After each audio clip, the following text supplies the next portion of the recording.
Movie की शुरुआत में हमें एक 17 साल की लड़की दिखाई जाती है और तभी वहाँ एक ट्रक आता है और वो उसमें बैठ जाती है। आगे वो हमें ट्रक में बैठी हुई दिखाई जाती है और उसके आंख से आंसू आ रहे होते हैं।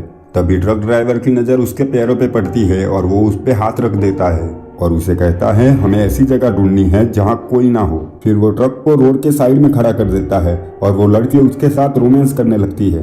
तभी मौका देख वो अपना सूटकेस लेके वहाँ से भाग जाती है। जब वो आगे जाती है तो उसे वहाँ एक घर दिखाई देता है। आगे हमें वो उस घर के बाहर बैठी दिखाई जाती है। तभी वहाँ एक आदमी आता है और वो उससे कहता है कि क्या मैं आपकी कुछ मदद कर सकता हूँ। और वो लड़की उसके साथ फ्लर्ट करने लगती है पर वो आदमी उसे जाने के लिए कहता है और उन दोनों के बीच बातचीत होती है। और तभी हमें पता चलता है कि इस आदमी का नाम जेस है। ये मिस्टर गैलेप्स की बंद पड़ी सिल्वर माइन की रखवाली करता है और इसकी बीवी बेल मॉर्गन इसे 10 साल पहले छोड़ चुकी है और वो अपने साथ अपने 2 बेटियों को भी ले गई है। आखिर में वो लड़की कहती है मेरा नाम कैडी है और वो घर के अंदर चली जाती है। दरअसल ये जेस की ही बेटी होती है। और जब वो रात को साथ में डिनर कर रहे होते हैं तब जेस पूछता है तुम्हारी पढ़ाई कैसी चल रही है। तभी कैडी बताती है मैं स्कूल के दौरान प्रेग्नेंट हो गई थी और अभी मेरा 1 मंथ का बेटा भी है, जिस वजह से लोग मुझे चिढ़ाने लगे और मैं यहाँ आ गई। क्या मैं आपके साथ रह सकती हूँ। पर जेस मना कर देता है और आखिरकार कैडी के मनाने पे वो मान जाता है। रात को जब वो नहाने जाती है तो जेस उसकी परछाई पर्दे पे देखता है। अगले दिन सुबह कैडी उस सिल्वर के खदान के पास दिखाई जाती है। तभी वहाँ जेस आता है और कहता है इसमें अब इतना चांदी नहीं है जिस वजह से इसे बंद करना पड़ा। पर कैडी कहती है इसमें इतना चांदी तो होगा ना जिससे 2 लोगों की जिंदगी कट जाए। तभी जेस कहता है तुम यहाँ किस लिए आई हो। सिल्वर के लिए। बुरी सोच रखने वालों के साथ बुरा ही होता है। तभी कैडी कहती है बुरा काम करने से मेरे साथ एक अच्छी चीज हुई, मुझे एक बेटा मिला और मेरे बच्चे का पिता इस सिल्वर माइन के मालिक गैलिप्स का बेटा है जिसका नाम वॉश है, जिसने मुझसे शादी करने से मना कर दिया क्योंकि मेरा सरनेम टेलर है। और कहती है मुझे अपने बेटे के लिए बुरा काम करना पड़ा तो मैं वो भी करूंगी। और जेस उसका हाथ पकड़ के उसे चर्च ले जाता है। आगे हमें दिखाया जाता है कि वो लोग चर्च पहुंच चुके हैं। तभी उन्हें वहाँ एड लेमी मिलता है जो माइंस की चेकिंग का काम करता है। चर्च में उपदेशक कैडी की स्टोरी सबको सुनाता है पर वो वहाँ से उठ के बाहर चली जाती है। जेस उसे रोकने की कोशिश करता है पर वो चली जाती है। आगे हमें जेस कैडी का इंतजार करते दिखाया जाता है। दूसरे दिन सुबह जब जेस घर के बाहर होता है तभी वहाँ एक कार आती है। कार में से कैडी उतर के आती है। तभी जेस उससे पूछता है वो कौन था और तुम कल रात कहाँ थी।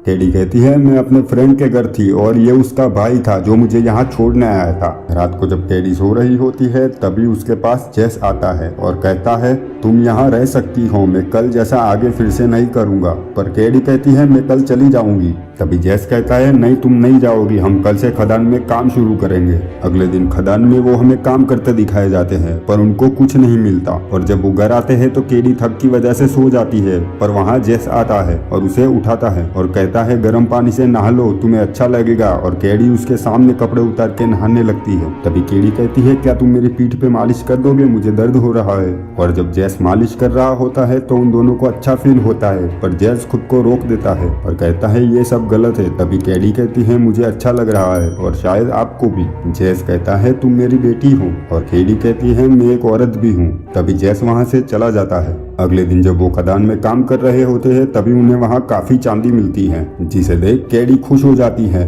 खदान के बाहर हमें एड दिखाई देता है जो उनकी सारी बातें सुन रहा होता है। अगले दिन जब वो चांदी बेचने शहर जाते हैं तभी कैडी एक ड्रेस शॉप पे उतर जाती है और जेस से कहती है तुम जाओ, मैं तब तक यहाँ शॉपिंग कर लेती हूँ। और जब जेस वापस आता है तो उसे पता चलता है कि वो सामने बार में चली गई है। जब वो वहाँ जाता है तो देखता है कि कैडी किसी लड़के के साथ डांस करते हुए शराब पी रही है। तभी जेस कहता है घर चलो पर कैडी कहती है मैं इन लोगों के साथ जाऊंगी, कभी कभी मुझे भी अच्छी फीलिंग्स चाहिए। जेस उसे रोकने की काफी कोशिश करता है पर कैडी इनकार करके वहाँ से चलने लगती है। तभी जेस कहता है तुम मेरे साथ चलो और कैडी मान जाती है। तभी वो लड़के जेस को पीटने लगते हैं और जेस कैडी को भागने के लिए कहता है पर कैडी उन लड़कों पे हमला कर देती है और वो दोनों मिलकर उन्हें वहाँ से भगा देते हैं। आगे वो हमें कोर्ट में दिखाए जाते हैं जहाँ उनको $12 का फाइन लगता है। और जब वो घर पहुँचते हैं तो उसे वहाँ अपनी बहन जेनी दिखती है और वो अपने साथ कैडी के बेटे को भी लाई होती होती है और जब केडी अपने बच्चे को जेस के पास लाती है तो वो वहाँ से चुप होकर निकल जाता है। आगे हमें जेस अपने पोते के साथ खेलता हुआ दिखाया जाता है। तभी उसकी नजर उस बच्चे के पेट पे बने बर्थ मार्क पे जाती है। तभी जेनी कहती है कि वॉश केडी से शादी करने को तैयार है और वो उसे कल लेने आ रहा है। अगले दिन जब वॉश आता है तो केडी भाग के उसके सामने जाती है और कहती है यहाँ क्यों आए हो, वापस चले जाओ। पर आखिरकार वॉश के मनाने पर केडी मान जाती है। फिर वो जेस के पास जाता है और सबसे माफी मांगता है और वो सब उसे माफ भी कर देते हैं। जब रात को सब साथ में होते हैं तो मैक्स कहता है हम 2 दिन में शादी करेंगे।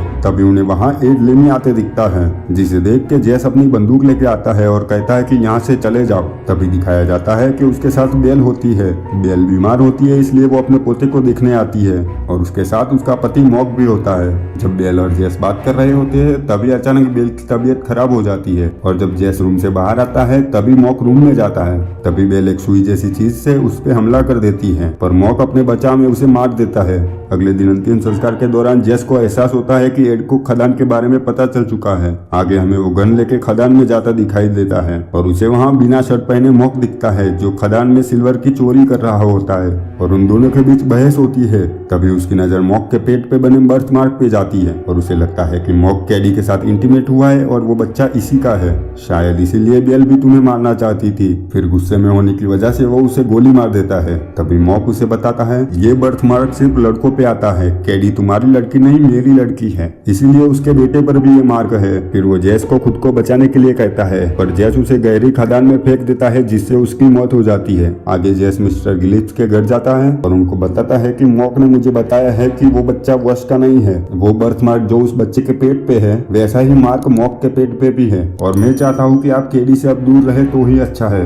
दरअसल जेस अब केडी को पाने के लिए कुछ भी करने को तैयार है क्योंकि अब उसे पता चल चुका होता है कि केडी उसकी बेटी नहीं है। अगले दिन केडी और वश की शादी होती है। केडी वश का इंतजार करते हुए दिखाई जाती है पर वश उसे लेने नहीं आता जिस वजह से वो दुखी हो जाती है। आगे हमें दिखाया जाता है कि केडी और जेस लंच कर रहे होते हैं। तभी जेस केडी के पैरों पे अपना हाथ रखता है और उसे खदान में फिर से काम शुरू करने की बात करता है और केडी मान जाती है। अगले दिन हमें वो दोनों खदान की तरफ जाते दिखाए जाते हैं। तभी केडी गिर जाती है और वो दोनों रोमांस करने लगते हैं जिससे एड उन्हें देख लेता है। फिर वो खदान पहुंचते हैं और इंटीमेट होते हैं। अगले दिन जब वो खदान से चांदी निकल रहे होते हैं तभी वहाँ पुलिस आती है और उनके साथ एड भी होता है और पुलिस उन्हें बताती है कि आपके खिलाफ अरेस्ट वारंट है। और जब जेस पूछता है कि किस आरोप में तब वो कहता है इंसेस्ट। अगर आपको नहीं पता तो मैं आपको बता दूं कि अपनी फैमिली में किसी के साथ सेक्सुअल संबंध होना एक गुनाह है। अगले दिन एड हमें कोर्ट में गवाही देते दिखाई देता है और फिर जज कहता है तुम दोनों ने कुदरत के खिलाफ काम किया है, तुम दोनों को सजा होगी। जिसे सुन के जेस कहता है मैंने केडी के साथ जबरदस्ती की है। दरअसल जेस केडी को सजा ना हो इसलिए खुद को दोषी साबित करने की कोशिश करता है पर केडी कहती है उन्होंने मेरे साथ कोई जबरदस्ती नहीं की, उसमें मेरी भी मर्जी थी। तभी जज उनको सजा सुनाने ही वाला होता है कि जेस कहता है कि केडी मेरी बेटी नहीं है, वो मोक की बेटी है और वो जज को उस बच्चे के पेट पे बने बर्थ मार्क को दिखाता है और कहता है कि मोक की फैमिली के हर एक लड़के पे ये बर्थ मार्क होता है, जिसे साबित करने के लिए वो एड का शर्ट फाड़ देता है और जज उनको बाइज्जत बंद कर देता है। दरअसल मॉक और एड सौतेले भाई होते हैं, इसी वजह से उसके पेट पे भी बर्थ मार्क होता है। आगे हमें दिखाया जाता है कि वॉश केडी को लेकर दूसरे शहर चला जाता है और जब जेस अपनी कार लेकर निकलता है तो एड हमें उसका पीछा करता दिखाया जाता है और इस मूवी का अंत यही हो जाता है। इस मूवी का नाम बटरफ्लाई है जो 1981 में रिलीज हुई थी। इस मूवी को IMDb पे 4.7 स्टार मिले हैं।